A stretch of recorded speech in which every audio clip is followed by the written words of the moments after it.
करते हैं कि आज जो प्रजातंत्र का पर्व चल रहा है तो उसको लेकर आज आप वोट वोट करके आएंगे, वोट वोट करे हैं जी। हाँ, ये देखो, ये अच्छा जी। तो आपने जो है ये पोल जो किया है किस मुद्दे को लेकर कर रहे हैं जी? राष्ट्र हित में करे हैं जी। राष्ट्र के लिए आगे वोट करे तो आगे सरकार ठीक बनती रहेगी, जागरूक रहेंगे तभी बात बनेगी। अगर हम घर में बैठे रहेंगे तो फिर कैसे काम बनेगा। तो जो जो देश के अंदर जो है किस मुद्दा जो सबसे प्रमुख आपके लगा है इस सरकार के अंदर जो पिछले 10 साल की सरकार थी तो उसके अंदर क्या मुद्दा रहा जी? स्थायित्व तो सबसे बड़ा मुद्दा है मेरे मन में। ये स्थायित्व रहना चाहिए।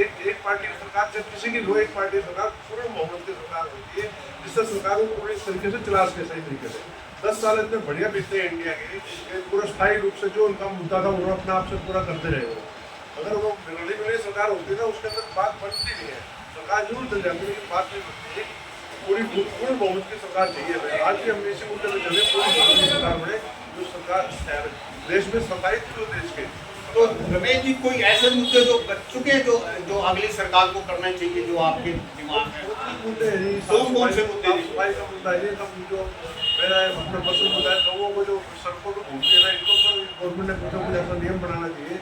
गौशालों से ऊपर बंदिश लगानी चाहिए। कोई भी गौ बाहर ना घूमे। हम गौशाला को डोनेशन करेंगे जैसे करेंगे इससे साफ सफाई और एक्सीडेंट वगैरह बहुत होते हैं। तो साफ सफाई के लिए लोगों को समान संहिता समान जो है और जनसंख्या जो है जनसंख्या का मुद्दा है ये भी सरकार को लेना चाहिए। और पीओ का तो है ही मुद्दा हमारा शुरू से मुद्दा है। इसमें अगर सरकार मजबूत रहेगी तो इसको हम अपने कंट्रोल कर सकेंगे। सरकार ही मजबूत रहनी चाहिए रहेगी तभी बात बनेगी। तो रमेश जी आप लोगों को क्या कहना चाह रहे हैं कि वोट अपना पोल करना चाहिए किस तरीके? आज इतनी कड़की गर्मी चल रही है तो उसके बाद भी लोग जो है यहाँ वोट डाल रहे हैं तो आपका क्या संदेश है युवाओं को? सभी को इसमें जागरूक होकर वोट डालने चाहिए थी। अगर हम वोट डालते होंगे सरकार कैसे बात बनेगी? सरकार हम अपने हिसाब से बना सकेंगे। अगर हम वोट डालेंगे तो सरकार आगे उस हिसाब से चल पाएगी जैसे हम वोट के लिए सकते रहेंगे। तो ये तो सबने आगे आगे बढ़ चल के आगे बढ़ने आना चाहिए वोट डालने के। तो आप वोट डालने के दिल्ली से आए हैं? नहीं हम यहीं पर थे वैसे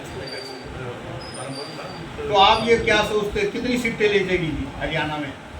350 से 400 बोले हरियाणा में तो 10 में से 7-8 सीटें आने की उम्मीद कर रहे हैं। लेकिन पूरे राष्ट्रीय स्तर पर 350 सीट का अनुमान लगा रहे हैं। और 370 जो धारा है 370 एनडीए ले जाएगा। देश के लिए बहुत बड़ा काम हुआ है जी। कितना उसका विरोधी पार्टी करते रहो वो काम ऐसा करा जो ये गवर्नमेंट कर सकती तो कर भी नहीं सकती।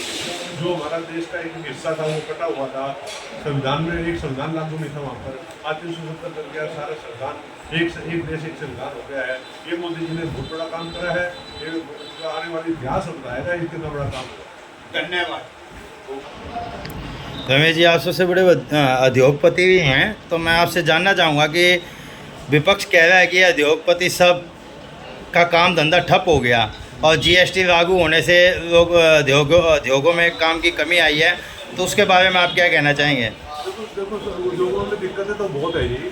तो अभी है ना जी जो ब्यूरोक्रेसी है ना वो काम नहीं कर रही। सरकारों जो इसके जो ऑफिस वगैरह है ना वहाँ पर इतना काम नहीं हो पा रहा। और वैसे है जी जीएसटी के लिए एक हिसाब से बहुत बढ़िया भी देश आज वर्ल्ड में सारे देशों में तराइमम चल रही है। आज इंडिया में फॉरेन फंड भी टैक्स भी और भी सब चीज़ बहुत ज़्यादा है। वो इसी वजह से जीएसटी आज हमारा लागू हो पाया। ये सरकार की बहुत बड़ी उपलब्धि थी। कांग्रेस ने चालू करा था लेकिन लागू नहीं कर पाई थी। आज बीजेपी की उपलब्धि रही कि इसको सरकार लागू कर पाई। ये थोड़ी बहुत दिक्कतें आती है। व्यापारी हमेशा थोड़ा बहुत असंतुष्ट रहता ही है जी।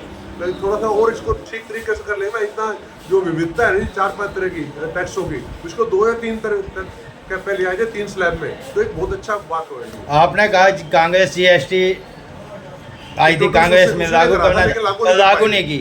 पर कांग्रेस तो ये कह रही है जीएसटी से तो व्यापारियों का नुकसान हो गया। नहीं लागू तो उन्होंने मुद्दा तो उन्हीं का था जी। उन्होंने चालू करा था लेकिन लागू नहीं कर पाई वो क्योंकि विपक्षी पार्टी थे उनको बना नहीं पाई। ये जेटली जी थे ना जो फाइनेंस मिनिस्टर वो सारी विपक्षी पार्टियां इनके आगे भी थी। इनको उन्होंने सारा को विश्वास में लेके ये जीएसटी लागू कर पाए। एक देश के लिए बहुत बड़ा उपलब्धि वाला काम करा उन्होंने। आज देश में कितना फंड्स स्पेयर हो रहे हैं इतना टैक्स इकट्ठा हो रहा है जीएसटी की वजह से हो रहा है जी।